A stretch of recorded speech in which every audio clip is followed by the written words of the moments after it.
welcome everyone. It's so good to see you here. Welcome to the Q2 State of Recurring Giving, Benchmarks, Behavior Shifts, and What's Next. Hi, Kate.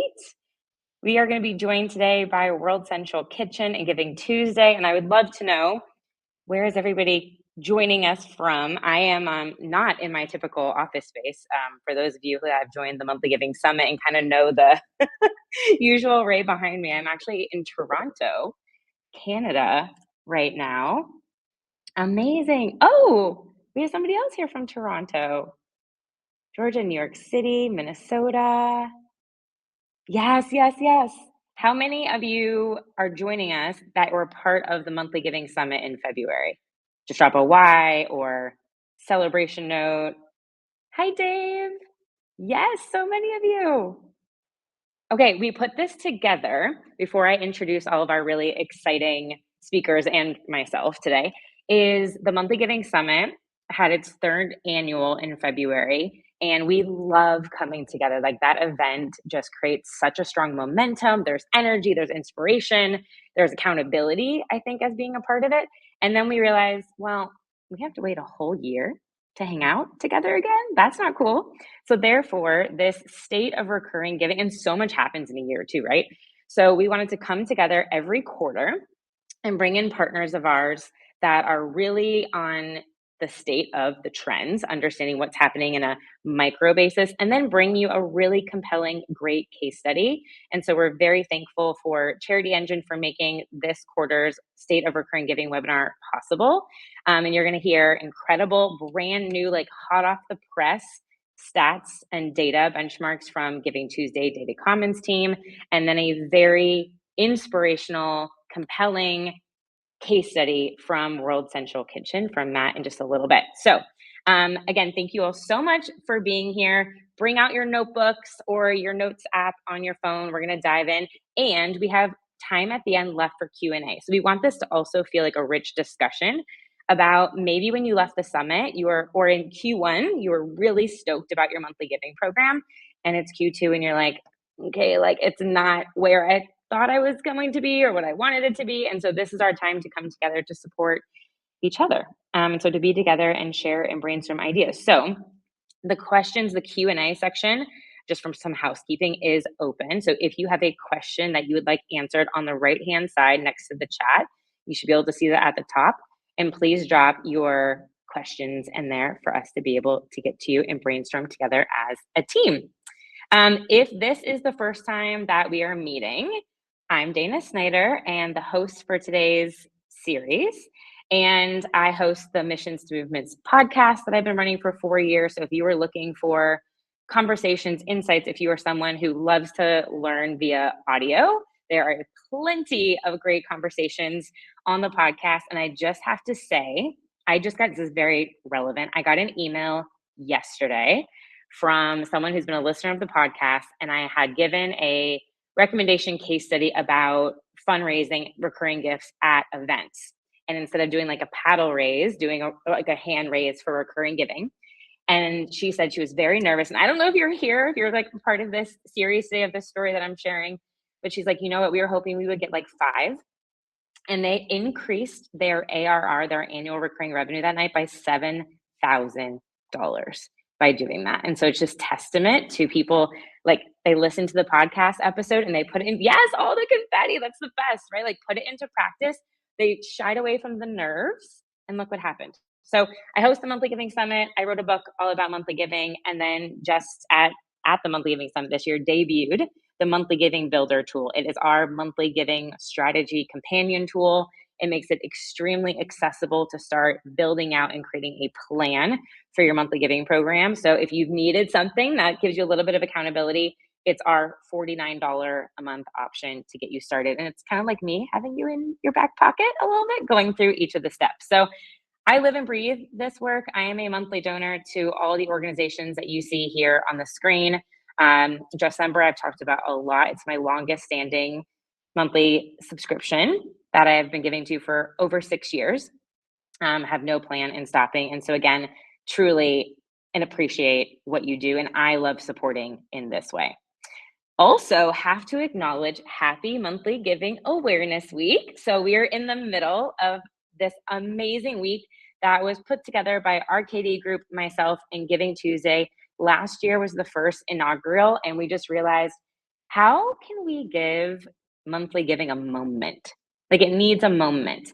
There's it's so incredibly important to our missions to drive predictable, sustainable revenue. Let's put together a full week that provides resources and education and the monthlies. So if you go to Monthly Giving Week, thank you, Kat, just dropped it in the chat. If you go to monthlygivingweek.com, you will be able to see every single day. There's a podcast episodes like today we had our webinar. You'll be able to see the Giving Tuesday blog that came out with fresh research. There is the opportunity to apply for the monthlies.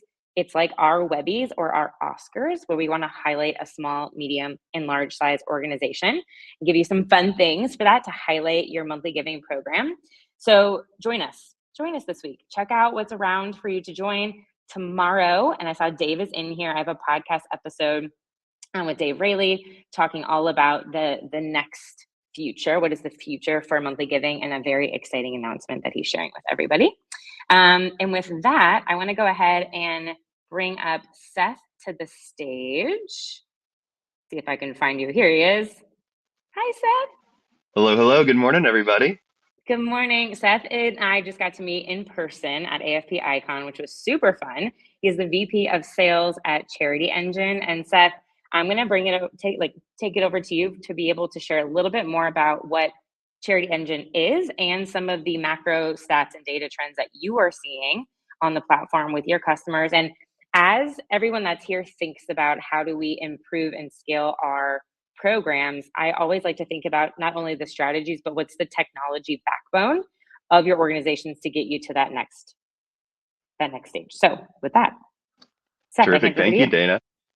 Yeah, and I had the pleasure of, and tell me if there's any noise or anything. I'm getting a little public here, but I had the pleasure of meeting Dana and her team in San Diego, and just a thrill to see you guys again and be a part of this. And so, yeah, a little bit about Charity Engine. I'll just pull out a couple minutes of this thing.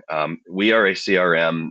We are a software company, yes, but we believe in powering the good to be great. We believe that as nonprofits and the level of sophistication needed to run an impactful nonprofit changes over time, it shouldn't be technology that keeps them from being successful and from furthering their mission. And so we have a platform that covers pretty much anything that you would need to have a complete 360-degree view of your donor. It's completely scalable, whether it's P2P, grants, advocacy, monthly giving, or anything else. It all is native within our platform. So you're not having to go to multiple places to do the same thing.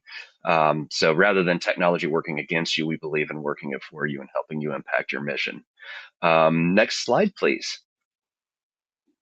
Oh, and you don't need to go back to the previous slide, but the last bullet there is we are privately funded and owned. And so we're not an organization that's dictated by the needs of a private equity firm. We are dictated strictly by the needs of the nonprofits that we serve and take that charge very seriously. So why monthly giving for Charity Engine? So we believe that monthly giving is a growth engine. Retention beats acquisition, as it says here. Dana said a little bit earlier, predictable, sustainable revenue. And one thing that we really take pride in is helping out with the predictable and the sustainable. A lot of folks just think about sustainable, but making sure that money is coming in. And so when you see something like payment failures are silent revenue killers, all of us participate in the subscription economy, whether that's with Netflix or whatever else. And you are going to, as an organization, at best case, retain and collect 85% of your monthly payments. Within our platform, we're able to get you north of 90%. And so making sure that the money that is coming in, the fundraising that is coming in via monthly, you're collecting on, and you're not having to worry about that falling off. And so like I looked at the stats for 2025 for our customer base, and we're at north of 97% collection. Yeah, it's pretty cool. So it's a really, like, when you think about making sure you're not having to chase those dollars down again and resell someone on the mission, it's quite impactful. Next slide, please. So within our benchmarks, and so this is what I was speaking to earlier. Average recurring gift size is $26. Average credit card donation is 43. Dana does a really good job of making you jump when you hear something, and she did this when we were in San Diego a few weeks ago. Average ACH donation, $115. I mean, what? Like when someone is going straight to their pocket and donating to a cause, to see that sort of a lift in their monthly participation, it warms our hearts. 97% or more um, collection rate within our customer base, and 90% of our customer base uses our monthly giving program. So Dave Rayleigh did a study and via Rooted Software, and they poked and prodded and made sure that what we're saying was actually true, and in fact it is. Like, there is not another platform that can compare to our monthly giving percentages and those collection rates. Matter of fact, he said that we're the only CRM that's certified as best CRM for monthly giving. Thank you for the minutes, Dana, and the opportunity to say hi to Yeah. everybody and crash the party. Appreciate it very much. Yes, of course. So ACH, Lisa was just wondering what ACH is. ACH is just like tying into your checking accounts. Your debit checking account, yeah, Debit. Yep. versus a credit card donation. In these amounts, I would say it'd be interesting to see how the shift happens, because there's been a also big shift in micro donations. Wait, room, come back. I'm gonna have to do some jumping jacks. I'm in one of those rooms that's gonna close the lights or shut the lights down on me. Seth, this is amazing. Thank you so much. Oh, are you available in Canada? Yes, Very absolutely. applicable since I'm in Canada right now. Yes, yes.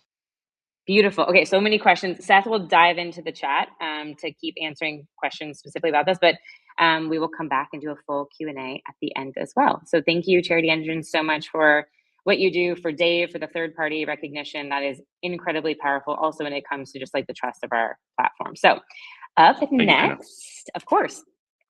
So up next, I'm going to bring up to the stage James. James is a senior data scientist at Giving Tuesday.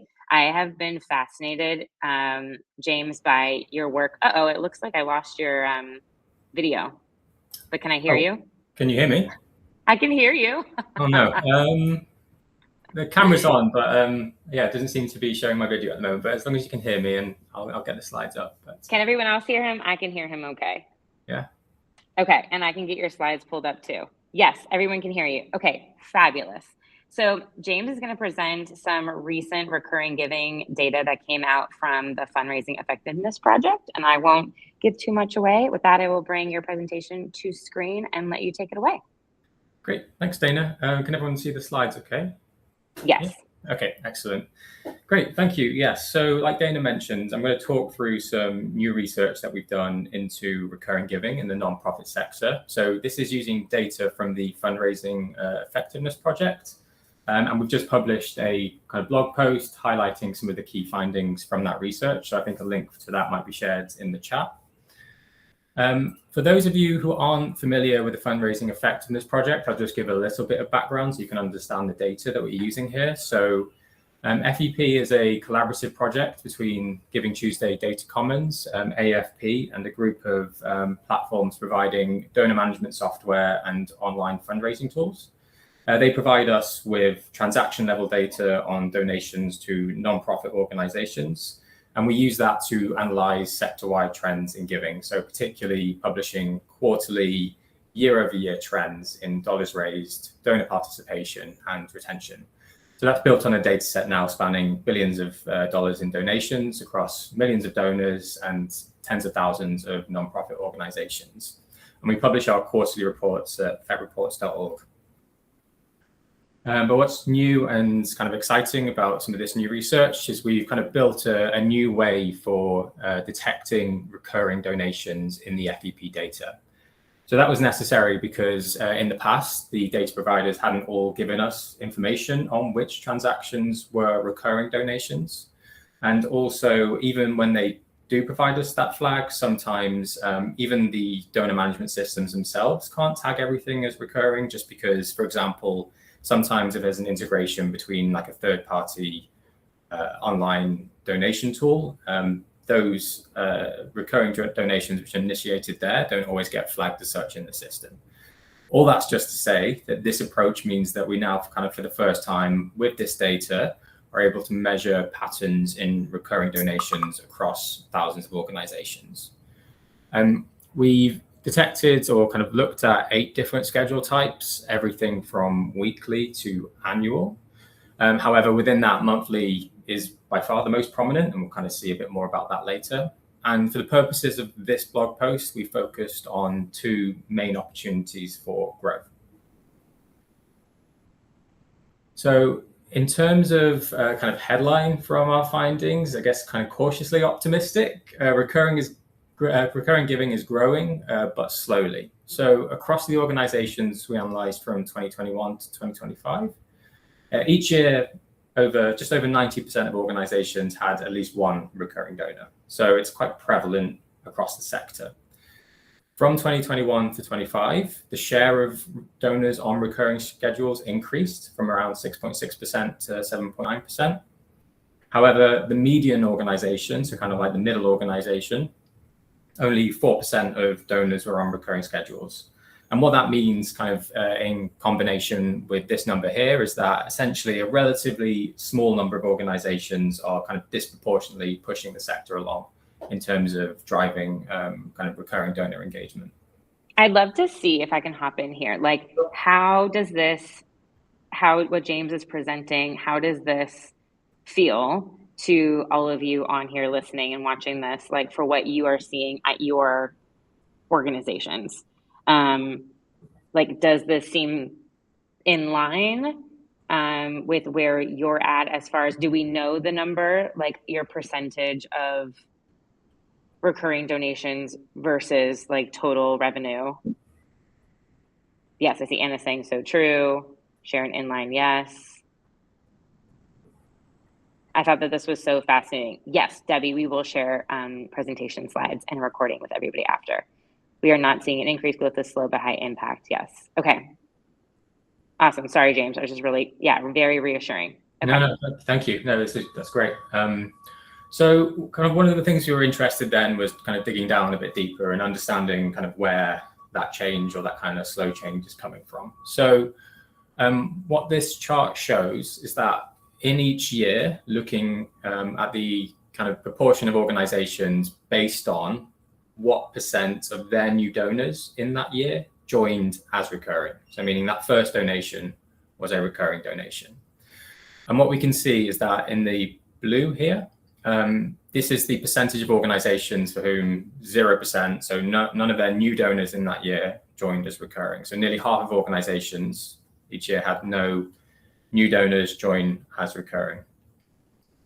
The red shows organizations where kind of 0 to 5% of donors joined as recurring. So think anything from maybe 1 recurring donor to up to 1 in 20 of their new donors joining as recurring.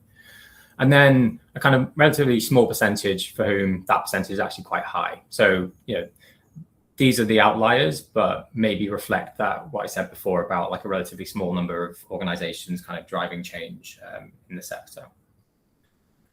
And what this means is that kind of the recurring donor base is very much kind of made up of donors acquired in previous years. So what this chart then shows is that within each year of all recurring donors across organizations, when were they acquired? So the blue at the bottom again showing the percent of donors who were new this year relative to those acquired in the previous year, 2 to 3 years ago, or 4+ years ago. And we can see this is really interesting. Sorry, James. I was just going to say, like, and going back to your previous slide. So I've mentioned this to some of you that I've seen since I spoke in Virginia. I was in Norfolk, Virginia, and I asked a room about like 145 nonprofit professionals. And I was like thinking about, and maybe you all can think about this too, like thinking about your average calendar year of asks that go out. One, there is just like people organically going to your site, and is recurring easily accessible? Is it the default option? Like, aside from that, in fundraising asks throughout the year, is there a monthly specific and or only ask? And out of like 145 people, not one rose their hand. And I thought that was really telling. And it kind of aligns with if that's just like a small sample size of what this is obviously looking at on a much larger scale, that's kind of right in line with what the data is showing us. Yeah, exactly. And thanks for pointing that out as well, because I think that kind of nicely sums up kind of the kind of character of this opportunity, right? Is that we know that based on the prevalence, like 90% of organizations have at least one recurring donor. So it's not that they are completely not engaging with recurring as a kind of method to build relationships with donors. It's just that maybe they're not making that kind of recurring first ask when they're engaging their new donors, or kind of relying on either converting existing donors or just depending on donors acquired in previous years. I would say, just kind of to summarize this chart as well, I mean, this pattern isn't necessarily a bad thing. It is kind of what we'd expect, is over time, you kind of building that recurring donor base, you're going to kind of slowly over time, the percent of donors required new this year is going to go down. But in combination with the previous chart, it does suggest that there's kind of scope for growth in how kind of we're engaging new donors and maybe trying to encourage them to join on a recurring schedule. Absolutely. I like people starting to do the math. Like Sophie just said, just did the math, 15% of our donors are recurring.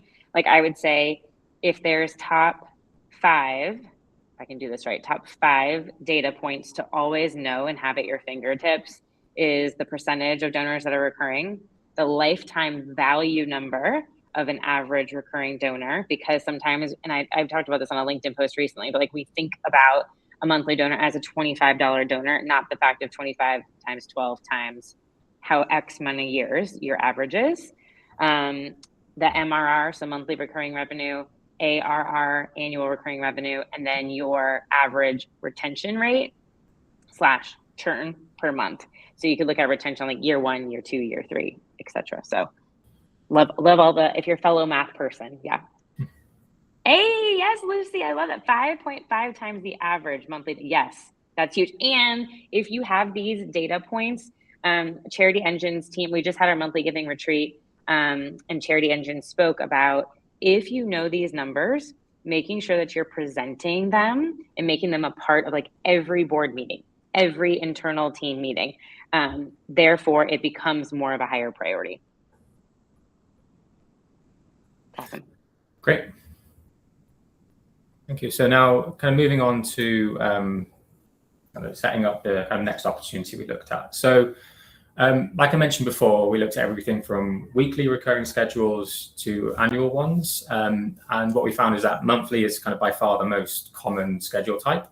So 2/3 of all the recurring schedules we found across the period from 21 to 25 were monthly, and the share of schedules that were monthly was growing over time. So from 21 to 25, the share of total recurring revenue that came from monthly donors grew from 73% to 84%. So kind of seemingly the kind of shifting towards that relative to these other types of schedules. And another key stat we found as well was that monthly donors compared to other schedule types had the highest median annual value of all the schedules. And that value was $275 compared to $100 of annual value for non-recurring donors. So nearly a 3 times lift there.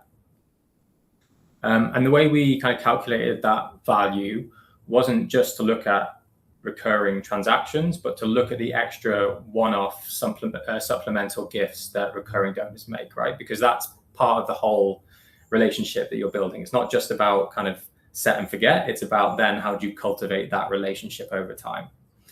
So in this next chart, what we looked at was breaking down the median gift amount by different schedule type, by kind of recurring frequency, and breaking it down into the recurring gifts and the one-time gifts. So what we can see is that for monthly, the median gift amount on the actual recurring schedule was around $26, if I remember correctly.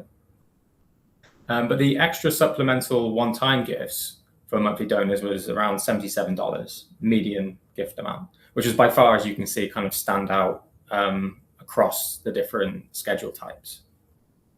However, we kind of think this kind of represents a opportunity. So when we then looked at the percent of recurring donors making those additional one-time gifts, only about 30% of monthly donors were doing that. So kind of taken in combination with the previous slides, actually that high median one-time gift amount could in a way kind of reflect something that's not necessarily working that great across the sector at the moment, which is that kind of are recurring donors being invited to participate in other ways to kind of give to kind of other programs which maybe the organization's being involved with. Because what we might expect to see if we were to engage monthly donors differently was actually that this percentage would go up. So more monthly donors would make extra supplemental gifts. And what that would probably do is bring down this median gift amount over time, right? Because you're broadening that participation and maybe people kind of start chipping in slightly lower amounts as you kind of broaden that giving. So we kind of think that seems to represent an interesting opportunity that we'd like to kind of, keep analyzing and thinking about, which is, how are you engaging with your monthly givers once they're on that schedule? Are you kind of frequently, getting in touch, asking for potentially extra supplemental gifts, depending on what extra programs might be running? So in closing, so one thing I want to emphasize is that these patterns are kind of drawn out across thousands of organizations, right? And within this, there's always a lot of variation at that organizational level. So some are doing it much better to others, and we think there's going to be a lot to learn from those who are kind of further ahead and driving things along. Recurring giving is one of the highest value things a nonprofit can build, but what we're seeing in the data is that many organizations aren't actively growing it, and that's both in terms of maybe acquiring new donors as recurring, but also then thinking about how you're cultivating that relationship over time after that. And from our side, at the kind of Data Commons, we're hoping to build on this work. So this is our first piece of research into like the broad state of recurring using FEP data. And in future, kind of we're hoping to maybe be able to publish metrics more relevant or specific to recurring in our quarterly reports as well, so we can kind of see how things are evolving over time. Which I love to hear. Absolutely. And I'm sure everybody here does too. James, this was phenomenal and so helpful. If we can put the blog link back up, it does a really nice job of also summarizing, and you can share it internally with your team. Thanks, Kat. Everything that James mentioned today. I did want to add one thing, and then James, if you have anything to wrap, please add. I'm in Toronto working with the Canadian Red Cross right now. And what actually stemmed their entire investment in their Sustainer program was looking at benchmark data. They're one of the organizations that's a part of the M&R benchmarks report. And they realized in their org size that they were significantly far behind on recurring giving growth. And that data, a very specific graph that they got shown in benchmarking, was like a light bulb moment. It was like, whoa, like we have to do something. So I'm so grateful to partners like Giving Tuesday Data Commons, the Fundraising Effectiveness Project, that provide these insights, because I think hopefully for all of you that maybe you're like, I want so desperately to work on our monthly giving, that this is so beneficial to making the case that it's important. So James, again, if you have anything to wrap with, I think this was so great. No, just, we'll always kind of welcome feedback as well on those kind of metrics as we look to develop them. So if you have any kind of thoughts or ways in which you found using data really helpful, like always feel free to get in touch, because we really value that kind of feedback. Amazing. James, thank you so much. And James is going to pop back on for Q&A at the end. We'll all come on stage and it'll kind of be round robin, and you can ask whoever you would like the question. So James, appreciate you so much. Thank you. Okay. And with that, I'm going to bring up Matt to the stage. Matt is the Director of Community Fundraising at World Central Kitchen. And how this all came to be is my husband and I used to live in Los Angeles. And when the Los Angeles fires took place, we immediately donated to World Central Kitchen. And they had this wonderful email funnel that we were on in our donor journey. And my husband was the one who had his email address. And so he, knowing what I do for work, when the email came in preparation for Giving Tuesday, that they had this amazing goal to acquire 20,000 monthly donors. They had rebranded their monthly giving program. Of course, Daniel forwarded it to me. I posted it on LinkedIn. It became like this massive conversation on LinkedIn. And so anyways, I was like, wait, and I talked to Matt and their team at the time, but it's been obviously months. And so this is the like inside scoop. I love breaking down like what actually happened because I think it's so beneficial to everybody to hear. So with that, Matt, I'll go ahead and bring your slides up and let you take it away. So thank you, one, for all that you do. We love supporting you. And I think Kat actually on my team is a monthly donor as well. So you have some super fans. Well, thank you. That's so kind of you. And also just want to, at the top, thank you for highlighting our work and starting that conversation on LinkedIn. It's been so beneficial to us. So thank you. So excited to be with you all today. Just really briefly want to cover off on who we are at World Central Kitchen before we dive into our monthly giving program and what we did for Giving Tuesday. So briefly, World Central Kitchen was founded in 2010, and we are first on the front lines for community, humanitarian, or climate disasters, providing meals to folks affected by said disasters and crisis. And since 2010, we've been able to distribute over 600 million meals across the world. So much of that is powered by our communities and folks that support our work. So really excited to be talking to you about our monthly giving program. And then just one again before diving in, I have the honor of sharing all of this fabulous work and sharing the progress from the conversation around rebranding our monthly program to where we are now. But this was not done in a silo. There are so many hands and individuals who supported this work, and just want to send kudos and honor those folks as well, because it certainly takes a village. So quickly, as you can imagine at World Central Kitchen, so much of our work is around disasters and these crises. And these crises are also, we see large spikes in giving because folks who are moved by, like Dana said, the LA wildfires and our presence there or somewhere else around the world are moved to give. And that front line, that need never stops. But what we are also realizing, especially as these crises continue and get even more complex, is that we need sustainable funds to be able to not only have disaster reaction, but readiness as well. So there was a tension there where we were having these big donor spikes when crises were happening. In between crises, especially around our monthly giving donor acquisition, it went kind of quiet or flatlined a little bit. And we saw a need for reliable revenue for this said readiness.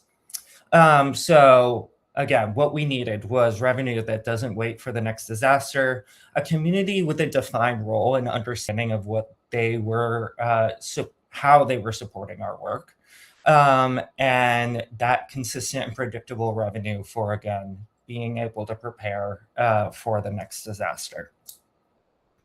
So with that came the rebrand of our monthly giving program called Kitchen Core. So Kitchen Core came from a few things here. So we say that it's many hands, one kitchen, and that's very, that resonates with our work on the ground as well. But the chef light the fires on the ground to feed our communities, and our Kitchen Core keep them burning. And there are 4 pillars there that came into this rebrand. So a sense of belonging. This positions our donors as those steady, critical energy behind our work. Clarity of their role, so reflects our collaborative kitchen model, but that everybody is a part of feeding these communities. Alignment, brand alignment, internally and externally. We have both a volunteer core and a chef core, which is a community of chefs around the world. So there was familiarity in the WCK community with what this new core was going to be. And then finally, global reach. So this term and the idea of thinking about kitchen and everybody coming together really translates, especially as we think about expanding our international donor base. So diving in quickly to how we then ingrain this into our Giving Tuesday strategy. So we had 3 goals here. One was to launch Kitchen Core, so officially introduce this new brand to not only our current monthly giving community, but then also to invite new donors into the community as well. We set a lofty goal of welcoming 20,000 new monthly donors. We then made this public and tailored that communication across 10 different emails, not only Giving Tuesday, but end of year, and then also made 8 distinct segments based on giving history, whether they were already part of our monthly giving program. And we continued the conversation with urgency-driven language, specifically talking about the urgency around readiness and the need for that. And then finally, we had a omni-channel approach where we utilize email, paid media, and web marketing. And then finally, we also had a major match opportunity where folks who were new to the monthly giving community were we added $50, which was about the average gift size for our monthly giving community. And then towards year end, we extended that to $100 per new monthly gift or monthly giving plan.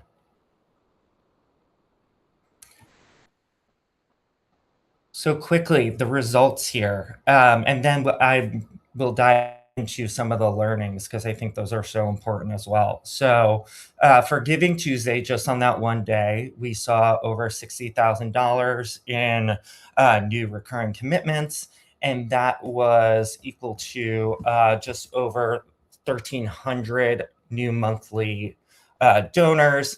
And that day alone accounted for about 52% of our total campaign. And then finally, when you look at the full campaign, you'll see those number breakdowns as well. And I think the glaring thing here, or the number that stands out, is that 2,800 number is not 20,000, right? So that was certainly something that a challenge for us, trying to track towards that goal throughout the entire campaign. But when we took a step back and really thought about the impact that these new donors are going to have on our community and on our ability to be ready at a moment's notice, and thinking about 5-year lifetime value over about an 8% annual churn, we're calculating over $6 million there, which would account for multiple responses and activations and preparedness for us around the world. So when you take a step back and think about that lifetime value, this is a truly significant campaign for us. And just briefly, some honest takeaways here. We saw that urgency-driven messaging around framing around crisis readiness, not just crisis reaction, really resonated with our community. The email segmentation, so giving areas of support, giving tiers, their donor status, having that tailored messaging allows to have a more personalized conversation. And then folks really responded well to the Kitchen Core brand. Creating that unity around identity and community is so much of our organization's ethos, and it really really was highlighted here as well as folks who joined. As I mentioned, what we didn't see work maybe on the surface is that we had a goal of 20,000 new donors and we acquired about 2,800.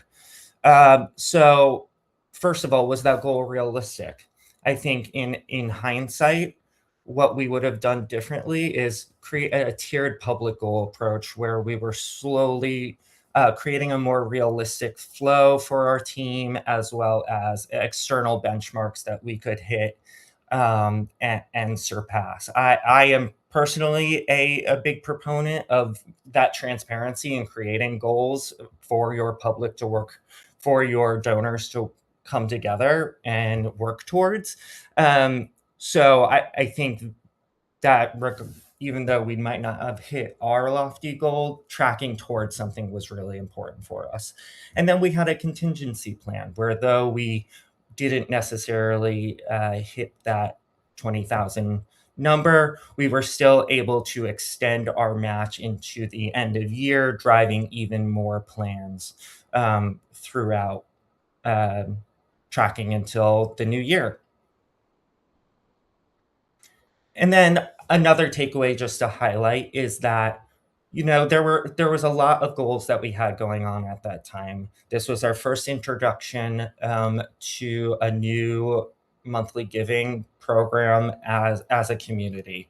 Up until this point, our monthly donors and sustainers were coming to us fairly organically. There wasn't really a push or a lot of conversation around driving those folks. So they may not have necessarily received the communication or have been brought into the community enough to feel connected to our goal. And so we took all of those lessons, and Kitchen Core today has built on a lot of those lessons and the momentum from Giving Tuesday. So we now have a full welcome series, which is a 3-part welcome series with a personalized video from Jose Andres, our founder, really inviting those people and thanking them for being a part of that community. We have another spring acquisition campaign, which is happening now, using that omni-channel approach and using a lot of the messaging components that we found really were strong during Giving Tuesday and end of year. We're attempting to reduce churn by the ongoing gratitude focus campaign through email and paid media, just truly thanking folks who are in the community for what they do and what they make possible. And then looking to increase retention through a monthly newsletter, which actually launches in a couple days, as well as a webinar series just specifically for this community, so that they can get more connected to our work, the folks on the ground, etc. And just quickly, I think a lesson for us that could be applied to other monthly giving programs is that we really found that this brand belonging, creating a brand and identity around our giving community was a conversion lever and really was effective. We still are proponents of setting goals, and setting goals that you can own publicly, I think, is so important in telling your whole story, whether you surpass it, whether you are working towards it. Everyone that contributed to that goal has a significant role in our community and our work. The launch is just the beginning, right? So we shared that we did the launch, but then there's that important onboarding and welcoming and the newsletter and a really thoughtful retention strategy. And I also would like to highlight that lifetime value is such an important part of the conversation and should really be highlighted with leadership, because what could be seen as potentially even a modest campaign, when reframed in that lifetime value, really shows some incredible results and transformational giving over a period of time. So that is what I have for you all for Kitchen Core, and I appreciate you all listening. I saw a lot of questions, so I apologize. I haven't dove into those yet, but I'm sure we have time to do that now. No, yes, Matt, that was incredible. And so many people were saying, thank you so much for the honesty and transparency. And this is why we're doing these, is because I think sometimes like we only see, which okay, first of all, can we also just give you a huge congratulations and applause for like running that campaign, for having the goal? Like, I don't think we celebrate that enough. Like, sure, it didn't get to the number you wanted, but $6 million in lifetime value, having a new brand, sending it, now having I'm sure that campaign started the conversations for what now is a spring act. Okay, all the confetti is coming in, all the love. Love it. All the high fives. Yeah, 2,800 donors is amazing. Like, Yeah. I don't want anybody to feel, this is such a great example of this. Like, I'm sure that created so much more conversations internally about leading to the retention, about what we want to do for spring, about what we could do for Giving Tuesday next year. And if you hadn't led with the monthly giving request, like, would that impact have even happened? Right. Probably Absolutely. not. Yeah. And it has really made us think about, even in activation based, like more of a moment in time based campaigning, how we leverage monthly giving over and how we're optimizing our giving pages now moving forward to be optimized towards monthly giving, because we see that value over time. Yes, this is incredible. Okay, so I'm going to go ahead and I'm going to bring everyone on, and then I am going to do Q&A. So I'm going to bring James back on. I'm going to bring Seth back on. We have open kind of dialogue here. Let me see if I can get us to be, no, maybe, crap. There we go. Okay, now we're all together on one line. So there were so many amazing questions. I'm going to start with one that was asked around preventing churn. So Chelsea, what are you doing? This is Matt related. What are you doing with this gratitude focused campaign to prevent churn? You kind of talked about a little bit with the retention strategy, but. Yeah. So I think we have the maybe the strategic perception that bringing people more into the conversation, engaging them with more folks on the ground who are actually doing the work, is leading towards helping to prevent churn. Again, prior to the launch of this rebrand and all of these, the welcome series, the webinar, et cetera, we were not engaging this population directly, fairly indirectly. So I think this will be a strong test for us this year, but we are confident that this enhanced engagement through a number of these different areas is going to help reduce churn, because they'll feel closer to the community and the work. Absolutely. Just having something that is intentional. Marissa asked specifically about the welcome series. When's that deployed? Is it right after the first gift, or is it more than 30 days after joining? Yeah. So it's about 3 days after the first gift is we send that welcome, and so it's fairly automated. We've created a really wonderful automated system, but once the gift is processed in our CRM, it then triggers that email to be sent. Perfect. Yeah, I normally agree in a similar time frame of something that's sent pretty immediately after, and then that follows them and then turns into, like you said, you have webinar experiences, you have the newsletter that's specifically for them. So creating a more curated, like personalized experience for the Kitchen Core community. Sure. Heather had a great question around urgency-driven messaging. So how to add it when it's not urgent. We had a recent crisis that spiked giving, but how do we maintain? Yeah, I mean, this is, I think, a question that so many of us in like urgent spaces or organizations that focus on this type of work are constantly pushing or are challenged with. And I would say that we utilize a lot of what we were able to do with sustained revenue. So for example, and I think it's very timely, some of the messaging that we have now as we're preparing for hurricane season, it allows us to have kitchens ready to be deployed at a moment's notice when we see the hurricane is about to approach. We're able to be able to pay contractors and chefs immediately to be on the ground. So I think framing what we're able to do at a moment's notice with proper funding and preparation is how we've approached the conversation. I was just going to say, you are positioning them to be the team that allows you to be prepared. Exactly. So when we know these things are going to happen at some point, and we are now prepared because of your gift, because of you being in this community with us. Yeah, love that. James, this is a question for you from Madeline.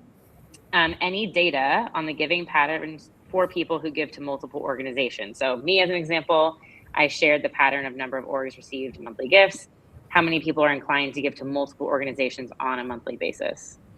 Yeah, it's a great question. I think I mentioned in the chat that unfortunately it's not something we can track in FEP at the moment because we have unique donor IDs kind of per organization.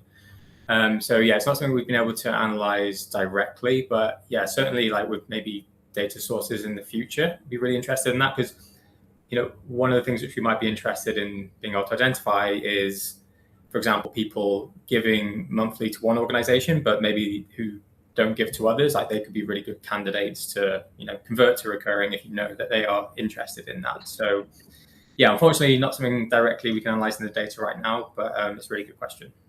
Yeah. I love that too. There's always so much that we can find out. There has been some more data released around the dollar amount going down, but there being more transactions.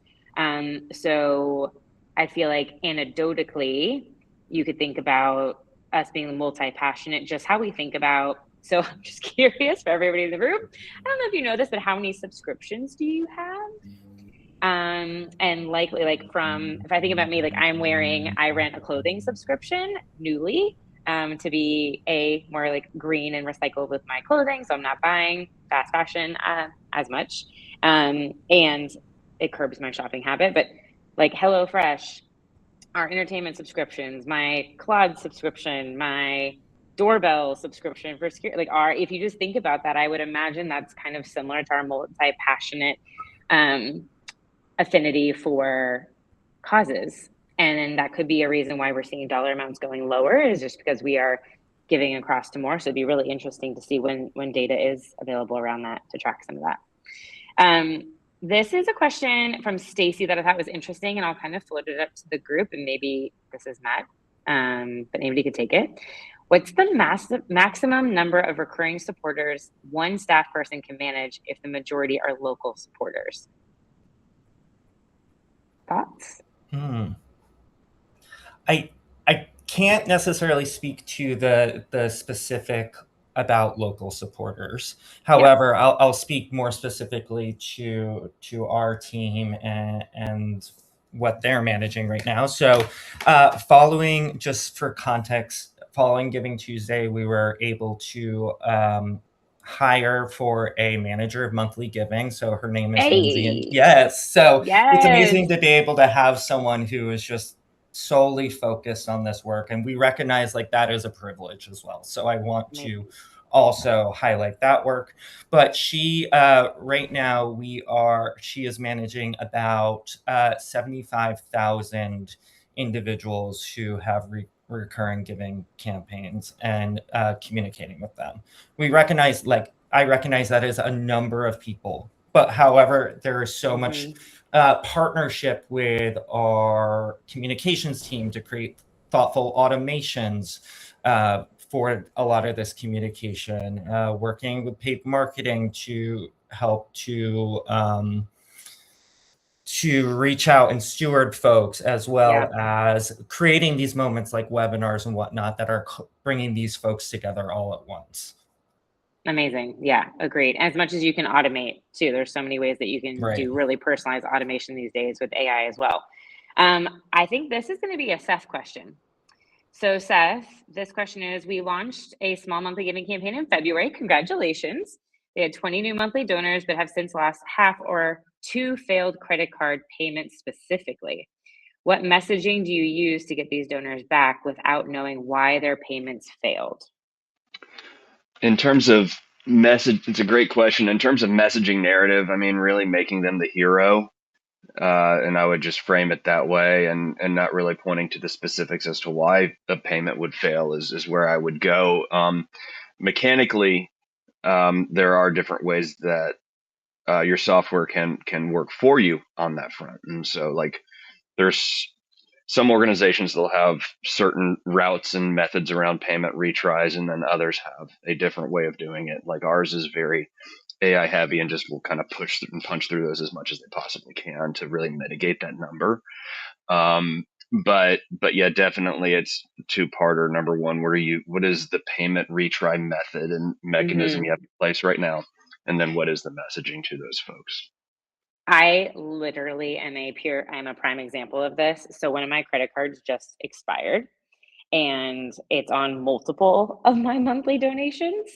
And you know what's actually interesting now that I say that? I think maybe it's just I've only seen two organizations that have, and it's taken me at least email 2 or 3 before I've actually taken the action to change my credit card just because I'm busy. Like I saw it and then I forget. And then like the next week, the next one happens. So Seth, to your point, like making sure you know what the credit card retry is and what that communication is really important. This is one of those like maybe you need, okay, I'm going to take a note and audit this in Yeah. our existing tool is a really great leave behind. And We have 5 minutes left. Go ahead. I was just gonna make it real quick. One thing you want to look at is how many steps inside of those retries. Like, what are the company like? There's like most people are going to have at least 4 different touch points along that behind the curtain, and so you want to really understand essentially what are those touch points. And if anybody is having that issue, just shoot me a message, and I don't want to get into the weeds to it here, but we can walk through it. Awesome. You guys are the best. Okay, last question. And then I have a few announcements related to Monthly Giving Awareness Week. And yes, the slides, the recording will be sent to everybody. I've had multiple questions around that. Sophie, I saw yours. And Matt, I might send this one to you. How do you handle messaging around a monthly giving brand without alienating major donors who give annually or in larger one-time gifts? How do you make sure they don't feel overlooked or deprioritized? Yeah, this is a wonderful question. So this is where I think that segmentation really comes into play here. Like, for example, we will, I think you look at some of the value of these populations and we'll exclude major donors, for example, asking them to become a monthly part of this program, recognizing that their contribution comes in a different way. We utilize some propensity tools to help us recognize, for example, grassroots donors who are giving, maybe one or a couple times at lower levels, who might have a propensity to become a monthly donor. So I think for that, it's so much about digging into your data and creating those communication segments, because not every message or every ask is going to be appropriate for every donor or everyone in your community. So we certainly have recognized that. That's right. Amazing. I'll leave you all on here for a minute, but thank you all so much for joining today. Our time flies by. I mentioned the LTV calculator. Somebody else mentioned it in their program as well that they use. We have an LTV calculator on our Monthly Giving Builder website that you can use and input your amounts or some dream amounts and see what LTV could look like. And it'll show you what the value is and also how much you can look to spend to acquire new monthly donors based on the LTV. I get asked all the time, like, what's a good cost per acquisition? And it's like, well, what's the lifetime value of your monthly donor community? Because a lot of times we think about, it has to be $10, it has to be $2. And like, that is just not reality. And so by you looking at the lifetime value, it allows you to be able to calculate that. So this is a free forecast that you can jump into and utilize.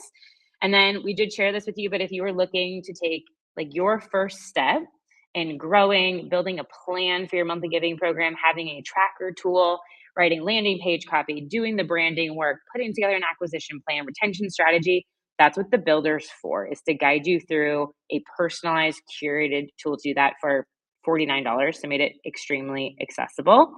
And then I cannot state this enough. Apply to highlight your program for the monthlies. So the monthlies, again, it's like our Webbies. It's our version. I hope that World Central Kitchen applies. You will get highlighted on the Missions Movements podcast and a bunch of other goodies. But truly, like, I was just with Shanda from Cat Adoption, and she shared she won the medium-sized organization, I believe. And she said by just going through the application process, it created so many ideas for our team of brainstorms that we never would have thought of if we didn't go through the application process. Yes, Karen already applied. Amazing. So there's a ton more resources coming to you for Monthly Giving Awareness Week. And then we also have the Q3 and Q4 this exact recurring giving series coming up on August 18th and November 17th. So it'll be the same structure. We will have data, some new trends, and then we will have a curated case study for you to be able to learn and ask questions and learn from your peers. So I am 12 o'clock on the dot. That is impressive. Seth, James, Matt, everyone who's here today, thank you so much. Happy Monthly Giving Awareness Week, and we hope to see you in August. Thank you, everyone.